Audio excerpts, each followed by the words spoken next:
শুভেচ্ছা আমন্ত্রণ খেলাধুলা নিয়ে ইন্ডিপেন্ডেন্ট টেলিভিশনের নিয়মিত আয়োজন যত খেলায় আপনাদের সাথে আছি সাইদ সাদিয়ার। শুরুতেই জানিয়ে দিচ্ছি শিরোনামগুলো। কাল শুরু বঙ্গবন্ধু টি-20 কাপ। দুপুরে ঢাকা রাজশাহীর লড়াই, সন্ধ্যায় মুখোমুখি খুলনা বরিশাল।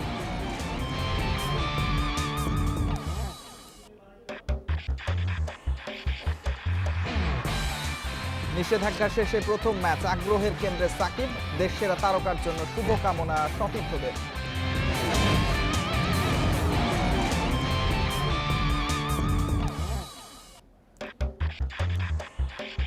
শ্রদ্ধা ভালোবাসায় কিংবদন্তি বাদল রায়ের বিদায়, দেশের ফুটবলে এক রঙিন অধ্যায়ের সমাপ্তি।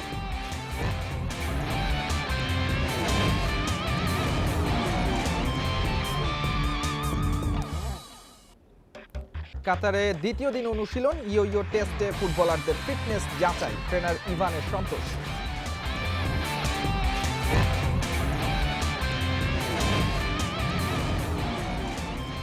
কাল শুরু হচ্ছে বঙ্গবন্ধু টি-20 কাপ। প্রথম দিন মাঠে নামছে সাকিব মাহমুদুল্লাহদের তারকা সমৃদ্ধ জেমকন খুলনা। সন্ধ্যা 6:30টায় ম্যাচে তাদের প্রতিপক্ষ তামিমের ফরচুন বরিশাল। এর আগে উদ্বোধনী ম্যাচে দুপুর 1:30টায় মুশফিকের বেক্সিমকো ঢাকার লড়াই শান্তর মিনিস্টার গ্রুপ রাজশাহীর বিপক্ষে। কাগজে কলমে টুর্নামেন্ট শুরুর আগে ফেভারিটের তকমা পেয়েছে খুলনা। সাকিবের উপস্থিতিতে 16 আনা পূর্ণ হয়েছে। এতে অবশ্য ভালো মন্দ দুই দিকে আছে। টুর্নামেন্ট জুড়ে প্রতিটি ম্যাচেই খুলনার উপর প্রত্যাশার চাপ থাকবে। ভালো করলে প্রশংসা পাবেন অধিনায়ক, খারাপ করলে মন্দ কথা শুনবেন। আপনি যত বড় নামই থাকেন, যত ভালো ক্রিকেটারই হন, দিন শেষে আপনাকে মাঠে এটা প্রমাণ করতে হবে। ওই রেপুটেশনটা যারা আমরা বিয়ার করি, সেটা সবসময় আমাদের প্রমাণ করার একটা তাগিদ থাকে এবং এটা থাকাটাই স্বাভাবিক। তো সেই ক্ষেত্রে বলবো যে অবশ্যই আমাদের প্রমাণের অনেক কিছু আছে। বরিশাল ড্রাফটে ভালো দল গড়তে পারেনি বলে তামিমের অসন্তুষ্টি ছিল। অবশ্য একদিনে আক্ষেপ কিছুটা কমেছে। নিজে বড় তারকা, বাকিরা উদীয়মান। ইরফান, আফিফ, তাসকিন, মিরাজ, সুমনদের নিয়ে বাজিমাতের চ্যালেঞ্জ অধিনায়কের। You probably won't find big names, but they all are very capable of winning games. আমরা যদি এদের সাথে ভালো একটা স্টার্ট করতে পারি, নাথিং লাইক ইট, এর চেয়ে ভালো আর কোনো কিছু হতে পারে না। অধিনায়ক হিসেবে শিরোপা জেতা স্বাদ পাননি মুশফিক। অভিমান থেকে দীর্ঘদিন দায়িত্ব কাঁধে নেননি। তবে ঢাকার মতো বড় দলের নেতৃত্বে রোমাঞ্চিত মুশফিক। রুবেল ছাড়া ঢাকায় বড় তারকা না থাকলেও আকবর, তানজিদ, নাইমদের মতো তরুণদের নিয়ে বাজি ধরছেন অধিনায়ক। লাস্ট 15-16 বছর আমি খেলেছি, বাট একটা ওয়ার্ল্ড কাপও কিন্তু আমি এখন পর্যন্ত জিততে পারিনি। তো আমার টিমে আলহামদুলিল্লাহ 3-4 জন প্লেয়ার আছে সেই টিমের। তো আই এম রিয়েলি লাকি, আমি যেটা ফিল করি, এবং তাদের সাথে ড্রেসিং রুম শেয়ার করা। তো আমি মনে করি যে এরকম ওয়েট চাইতে তার বড় প্রেশার হয় না। আপনি ওয়ার্ল্ড কাপ ফাইনাল খেলছেন, চ্যাম্পিয়নশিপ হয়েছেন। তো আমি মনে করি যে সেরকম মেন্টালিটি এবং ম্যাচিউর প্লেয়ার আমাদের টিমে আছে। টুর্নামেন্ট শুরুর আগে ধাক্কা খেয়েছে রাজশাহী। প্রথম 3টা ম্যাচ মিস করতে পারেন সাইফুদ্দিন। মাহমুদুল্লাহকে না নেওয়ার আক্ষেপ পোড়াচ্ছে এখন রাজশাহীকে। 5 দলের মধ্যে একমাত্র তারকাহীন দলটি শান্ত, সোহান, আশরাফুলদের নিয়ে লম্বা পথ পাড়ি দিতে হবে। সাইফুদ্দিন আপনি লাস্ট যদি প্রেসিডেন্ট কাপ দেখেন, ও পুরোপুরি ফিট ছিল এবং খুব 100% এফোর্ট দিয়েই খেলেছে। সো আনফর্চুনেটলি ইনজুর্ড হয়ে গেছে, এটা যে কেউ হতে পারে। সো আমার কাছে এরকম কোনো কিছু মনে হয় না। আমরা যে টিমটা করেছিলাম, যে টিমটা আমাদের হয়েছিল, ওই টিমটা নিয়ে আমরা সন্তুষ্ট ছিলাম। দিনের দ্বিতীয় ম্যাচে শিশিরের প্রভাব থাকবে, সে ভাবনায় পরিকল্পনা করছে দলগুলো। প্রস্তুতির সময় কম পাওয়ায় ফ্লাডলাইটের নিচে অনুশীলনের সুযোগ পায়নি কোনো দল। আরেকটি দর্শকহীন টুর্নামেন্ট, যা টি-20 ক্রিকেটের সঙ্গে বড্ড বেমানান। তবে সাকিবের প্রত্যাবর্তন, তামিম, মাহমুদুল্লাহ, মুশফিকদের অংশগ্রহণে টুর্নামেন্টের জলিসতা বাড়বে নিঃসন্দেহে। সাইফুল মজুমদার, ইন্ডিপেন্ডেন্ট নিউজ, শেরেবাংলা জাতীয় ক্রিকেট স্টেডিয়াম, ঢাকা। অপেক্ষা শেষ হচ্ছে কাল। ভক্ত সমর্থকরা মাঠে ফিরে পাচ্ছেন সাকিবকে। এটা বাংলাদেশ ক্রিকেটে বিশেষ দিন বলেছেন তামিম ও মুশফিক। তাদের প্রত্যাশা আগের সাকিবকেই দেখা যাবে 22 গজে। অন্যদিকে টি-20 কাপে সাকিবের অধিনায়ক মাহমুদুল্লাহ রিয়াদ বলছেন ম্যাচে সেরাটা দিতে পুরো ফিট টাইগার নাম্বার 1। সাকিব ফিরলেও এখন অপেক্ষা মাশরাফির জন্য। ফিট হয়ে আসরে খেলার সুযোগ রয়েছে নড়াইল এক্সপ্রেসের। ম্যাচের আগে শেষ অনুশীলনে সিরিয়াস অধিনায়ক মাহমুদুল্লাহ। প্রতিপক্ষের শক্তির সামর্থ্য, খেলার কৌশল নিয়েই আলোচনা চলছিল টিম মিটিংয়ে। সেখানে মনোযোগী ছাত্র সাকিব। তখন হয়তো ক্ষণিকের জন্য ফিরে গিয়েছিলেন গেল বছরের 19 সেপ্টেম্বর, যেদিন সবশেষ ম্যাচ খেলেছিলেন। অধিনায়কের দায়িত্বে এভাবেই দলকে দিক নির্দেশনা দিয়েছিলেন। বিপিএলের মতো জমকালো আসর নয়, থাকছেন না বিদেশি ক্রিকেটার। তারপরেও ক্রিকেট বিশ্বের কাছে বঙ্গবন্ধু টি-20 কাপের গুরুত্ব বেড়েছে সাকিবের ফেরার আসর হিসেবে। দুই সতীর্থ তামিম মুশফিকের কাছে সাকিবের ফেরার দিনটা বিশেষ কিছু। ওর জন্য বড় দিন, বাংলাদেশ ক্রিকেটের জন্য একটা ইম্পর্টেন্ট দিন, বিকজ ওর ক্যালিবারের প্লেয়ার ফেরত আসতেছে। আই এম শিওর ওর ফ্যান্সরা will be waiting for to see him. World ক্রিকেটই ওয়েট করছে যে সে আমাদের নাম্বার 1 অলরাউন্ডার এবং আমাদের নাম্বার 1 প্লেয়ার, এবং আমরা অনেক মিস করেছি এবং আমরা রিয়েলি লাকি। আশা করছি আমাদের সাথে যেন ও ছাড়া আর অন্য সবার সাথে ভালো খেলে। নিষেধাজ্ঞা কাটিয়ে ফেরার পর সাকিবকে কাছে থেকে সবচেয়ে বেশি দেখেছেন মাহমুদুল্লাহ। অনুশীলন করেছেন একসাথে। সাকিবের ম্যাচ ফিটনেস নিয়ে তাই তো কোনো সন্দেহ নেই অধিনায়কের। পরিকল্পনার বিশেষ অংশ জুড়েই থাকছেন বিশ্বসেরা অলরাউন্ডার। সাকিবের যে ক্যালিবার বা ক্যাপাবিলিটি, আমার মনে হয় না যে ওটার কোনো প্রশ্ন থাকবে ওর অ্যাচিভমেন্ট বা ওর পারফরমেন্সের ক্ষেত্রে। তো আমি বিশ্বাস করি যে ও ফার্স্ট ম্যাচে ও নিজেকে মেলে ধরতে পারবে। অপেক্ষা এখন মাশরাফির ফেরার। দিনে দিনে অবস্থার উন্নতি হচ্ছে। রিয়াবের সাথে ফিটনেস ফিরে পাওয়ার কাজ শুরু করেছেন। ডিসেম্বরের শুরুর দিকে বল হাতে নেবেন। ফলে টি-20 কাপে ম্যাচকে দেখার সুযোগ থেকেই যাচ্ছে। এই টুর্নামেন্টের পার্সপেক্টিভে বললে সেক্ষেত্রে লাস্টের 2 থেকে 3টা ম্যাচ হয়তো বা ও কাভার আপ করতে পারবে ইন গ্রুপ স্টেজ। হ্যাঁ, let's see, but at this point of view, at this মোমেন্টে এটা বলা খুবই টাফ। মাশরাফি ফিরতে পারলে টি-20 আসর জমবে পঞ্চপাণ্ডবের উপস্থিতিতে। Mazharul Islam, independent news.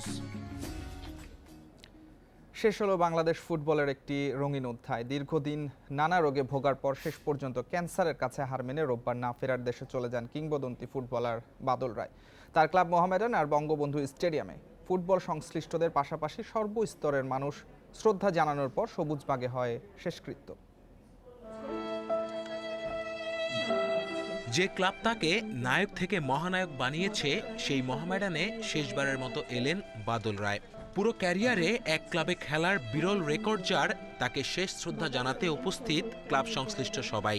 Football সংশ্লিষ্টদের পাশাপাশি সাধারণ মানুষেরও ঢল ছিল সেখানে। উনি চেয়েছিলেন বাংলাদেশের রেটিংকে, ফুটবলের রেটিংটাকে হাই করতে। উনি চেয়েছিলেন তরুণ প্রজন্মকে উদ্বুদ্ধ করে এখানে খেলোয়াড় বের করে নিয়ে আসতে। টিম স্পিরিট, সেটি টিম স্পিরিট হিসেবে সবসময় প্লেয়ারদেরকে উৎসাহ দিয়ে আসছে। অভিমান থাকায় ফুটবল ফেডারেশন প্রাঙ্গণে নিজের মরদেহ নিতে মানা করেছিলেন বাদল রায়, যে কারণে বাফুফের পাশ ঘেঁষে তার মরদেহ নিয়ে যাওয়া হয় বঙ্গবন্ধু জাতীয় স্টেডিয়ামে। এই মাঠ তাকে অনেক দিয়েছে। ফুটবলের চরণভূমিও শেষ শ্রদ্ধা জানালো কিংবদন্তিকে। সর্বস্তরের মানুষের ভালোবাসায় সিক্ত হলেন বাদল রায়। প্রধানমন্ত্রী শেখ হাসিনার পক্ষ থেকেও মরদেহে ফুলেল শ্রদ্ধা জানানো হয়। বাফুফে কর্মকর্তারা উপস্থিত থেকে সাবেক সহসভাপতিকে বিদায় জানালেও সভাপতি কাজী সালাউদ্দিনের দেখা মেলেনি। সম্পর্কের তিক্ততাই দূরে রেখেছে দুজনকে। এখানে শ্রদ্ধা জানান ঢাকা দক্ষিণের মেয়রও। ফুটবলের যে ঐতিহ্য ছিল, সেই ঐতিহ্যের ধারক ছিলেন, বাহক ছিলেন। তার সেই স্বপ্নকে বাস্তবায়ন লক্ষ্যে আমরা যেন সকলে সম্মিলিতভাবে কাজ করি। আমি আশাবাদী যে ফুটবল আবার তার ঐতিহ্যের গর্বের জায়গায় ফিরে আসলে বাদল রায়ের আত্মা শান্তি পাবে। তিনি ফুটবলের যেমন অতীতের একটা পার্ট ছিলেন, কিন্তু ফুটবলের সবসময় ভবিষ্যতে তিনি স্বপ্ন দেখতেন। আমি তার ফুটবলের অবদান সংগঠক হিসাবে, খেলোয়াড় হিসাবে এটা কোনোদিন এটা বলে শেষ করা যাবে না। তিনি একজন ব্যক্তিগত মানুষ হিসেবে একজন চমৎকার বন্ধু, একজন ভাই ছিলেন, একজন চমৎকার তিনি সংগঠক ছিলেন, এবং আমি তার বেদি আত্মার মাগফিরাত কামনা করছি। ৬২ বছর বয়সে বাদল রায় হার মানলেন। অনেক রোগে ভুগেছেন, সবশেষ ক্যান্সারই শেষ করেছে সব। পরিবারের সদস্যরা এই মৃত্যুকে কিছুতেই মেনে নিতে পারছেন না। আমি বুঝি না সে যে এত তাড়াতাড়ি চলে যাবে। ক্যান্সার ধরা পড়েছে, ডাক্তার বলেছিল 6 মাস থাকবে, কিন্তু 6 মাস কোথায় থাকে, সেটা আমাকে 1 মাসও সময় দিল না। যে সম্মান দিয়ে বাবাকে বিদায় দিচ্ছি, বাবা এগুলো সব নিজে অর্জন করেছে। এখানে যারা এসেছেন সবাই বাবাকে ভালোবেসে এসেছেন।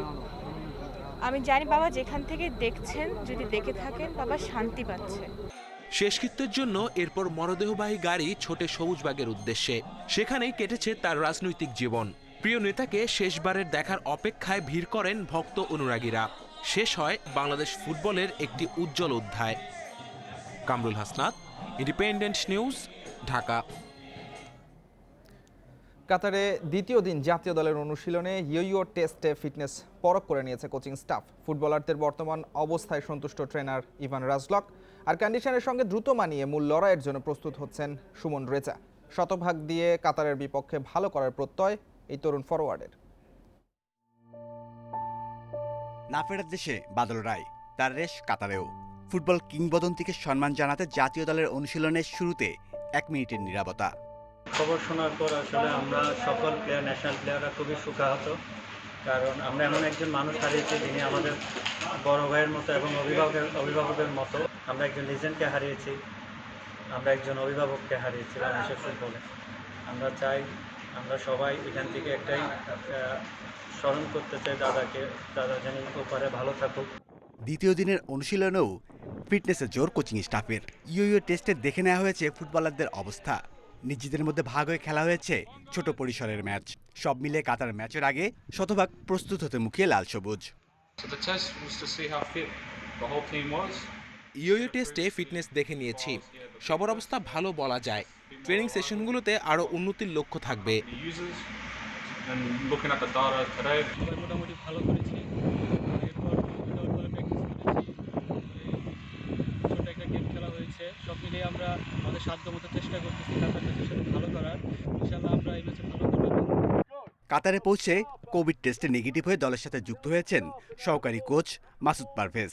আরও একদিনের অনুশীলনের পর বুধবার প্রথম প্রস্তুতি ম্যাচে কাতার আর্মি টিমের বিপক্ষে নামবে জামালরা। Shamim Ahmed, Independent News. Champions লিগে বৃহস্পতিবার বার্সেলোনার পরীক্ষা ডায়নামো কিয়েভের মাঠে। ওই ম্যাচের জন্য 19 সদস্যের স্কোয়াডে নেই লিওনেল মেসি। দলের সেরা তারকাকে বিশ্রাম দিতে এই সিদ্ধান্ত কোচ রোনাল্ড কোম্যানের। ক্লাব আর জাতীয় দলের হয়ে টানা ম্যাচ খেলছেন মেসি। চলতি মৌসুমে বার্সার জার্সিতে মাত্র 45 মিনিট মিস করেছেন আর্জেন্টাইন সুপারস্টার। চ্যাম্পিয়ন্স লিগের জি গ্রুপের শীর্ষে বার্সা কিছুটা নির্ভর থাকায় মেসিকে এখন বিশ্রাম দেওয়ার সাহস পাচ্ছেন কোম্যান। লা লিগায় অবস্থানের উন্নতির জন্য LM10-এর সেরাটা পেতে চান কোচ। মেসির সঙ্গে ফ্র্যাঙ্কি ডি ইয়ংকেও বিশ্রামে রাখা হয়েছে। ইংলিশ প্রিমিয়ার লিগে লেস্টার সিটিকে হারিয়ে টেবিলের 2-এ উঠে এসেছে লিভারপুল। সেই সাথে গড়েছে অনন্য এক রেকর্ড। ঘরের মাঠে টানা 64 ম্যাচে অপরাজিত থাকার নতুন মাইল ফলক স্পর্শ করেছে অল রেডস। অ্যানফিল্ডে আত্মঘাতী গোলে শুরুতে এগিয়ে যায় ক্লপের দল। এরপর বিরতির আগে ব্যবধান দ্বিগুণ করেন ডিয়েগো জোতা। আর শেষ দিকে রবের্তো ফিরমিনোর গোলে 3-0 ব্যবধানের জয় নিয়ে মাঠ ছাড়ে অল রেডস। এদিকে সেরিয়াতে ইব্রাহিমোভিচের নৈপুণ্যে নাপোলিকে হারিয়েছে এসি মিলান। প্রথমার্ধে ইব্রার গোলে এগিয়েছিল মিলান। বিরতির পর জোড়া পূর্ণ করেছেন সুইডিশ তারকা। এরপর পায়ের পেশিতে চোট পেয়ে মাঠ ছাড়তে হয়েছে। শেষ দিকে বদলি নামা জেমস পিটারের গোলে 3-1 ব্যবধানের জয় রোসনেরিদের। ম্যাচ জিতে শীর্ষে উঠলেও ইব্রার চোটে দুশ্চিন্তায় মিলান শিবির। জানাবো টেনিসের খবর। ডমিনিক থিমকে হারিয়ে এটিপি ফাইনালসের চ্যাম্পিয়ন দানিল মেদভেদেভ। ফাইনালে রুশ তারকার জয় 2-1 সেটে। বছরের শেষ আর মর্যাদার ইভেন্টে ছিল তারুণ্যের জয় জয়কার। জকোভিচ, নাদালের মতো মহাতারকাদের ছাপিয়ে ফাইনালে জায়গা করে নেয় থিম মেদভেদেভ। ফাইনালে দুই তারুণের লড়াইটাও ছিল জমজমাট। অসাধারণ শীতল মস্তিষ্ক রুশ টেনিস তারকা দানিল মেদভেদেভের। এটিপি ফাইনালসের সেমিতে নাদালের বিপক্ষে হারের দ্বার প্রান্তে গিয়ে যেমন ঘুরে দাঁড়িয়েছিলেন, ফাইনালের মঞ্চেও ঠিক তারই পুনরাবৃত্তি করলেন। খাদের কিনারা থেকে ফিরে এসে কেরিয়ারের সবচেয়ে বড় শিরোপা জয় করলেন মেদভেদেভ। ফাইনাল ম্যাচের প্রথম সেটে আধিপত্য বিস্তার করে ডমিনিক থিমের জয়। দ্বিতীয় সেটের শুরুতেও ছিল থিমের দাপট, তবে টাই ব্রেকারে টানা 7 পয়েন্ট নিয়ে সমতায় ফেরেন রুশ তারকা। এরপর ফাইনাল সেট 6-4 গেমে জিতে কেরিয়ারের সবচেয়ে বড় ট্রফি উঁচিয়ে ধরেন মেদভেদেভ। কোনো গ্র্যান্ড স্ল্যাম টুর্নামেন্ট নয় এটা, তারপরও মেদভেদেভ অনন্য অভূতপূর্ব এক রেকর্ড করে। এই রুশ তারকাই প্রথম টেনিস খেলোয়াড় যিনি বছরের শেষ বৈশ্বিক ইভেন্টে র্যাঙ্কিংয়ের শীর্ষ 3 জনকে হারিয়ে শিরোপা জিতলেন। সত্যি কথা বলতে থিম অবিশ্বাস্য রকম ভালো খেলছিল। পিছিয়ে পড়ার পর নিজের সেরাটা উজাড় করে দিয়েছি, নইলে জয় সম্ভব ছিল না। আমার ক্যারিয়ারের সেরা অর্জন এই শিরোপা। এটিপি ফাইনালস জিততে না পারলেও ডমিনিক থিমেরও দারুণ একটি বছর গেল। এবছর দুটি গ্র্যান্ড স্ল্যাম টুর্নামেন্টের ফাইনাল খেলেছেন অস্ট্রিয়ান তারকা। অস্ট্রেলিয়ান ওপেনে শিরোপা বঞ্চিত হলেও ইউএস ওপেন জিতে কেরিয়ারে প্রথমবারের মতো বেজোস জয়ের কীর্তি গড়েন থিম। দুর্দান্ত ফর্মে থাকা দুজনের লড়াই হয়েছে শিরোপার মঞ্চে। দ্বিতীয় সেটের ট্রাইব্রেকারে যখন 2-1 ব্যবধানে এগিয়েছিলাম, তখন ফোরহ্যান্ডে বাজে একটা শট করে পয়েন্ট হারাই। ওই শটটার জন্য আমার আফসোস হয়, এছাড়া কোনো দুঃখবোধ নেই। করোনা সতর্কতায় এটিপি ফাইনালসে গ্যালারি ছিল দর্শক শূন্য, সমর্থকদের উচ্ছ্বাস না থাকলেও কোর্টের লড়াই ছিল জমজমাট। বছরের শেষ টেনিস ইভেন্ট রং ছড়ালো তার স্বকীয় সৌন্দর্যে, যেখানে নতুনের জয়গান বাড়তি মাত্রা যোগ করেছে। ফেরদৌস ইসলাম, ইন্ডিপেন্ডেন্ট নিউজ। এই ছিল আজকের যত খেলা। ইন্ডিপেন্ডেন্ট টেলিভিশনের সব খবর আরও বিস্তারিত জানতে চোখ রাখুন ইউটিউব, ফেসবুক আর টুইটারে। আমন্ত্রণ পরে রাখুন।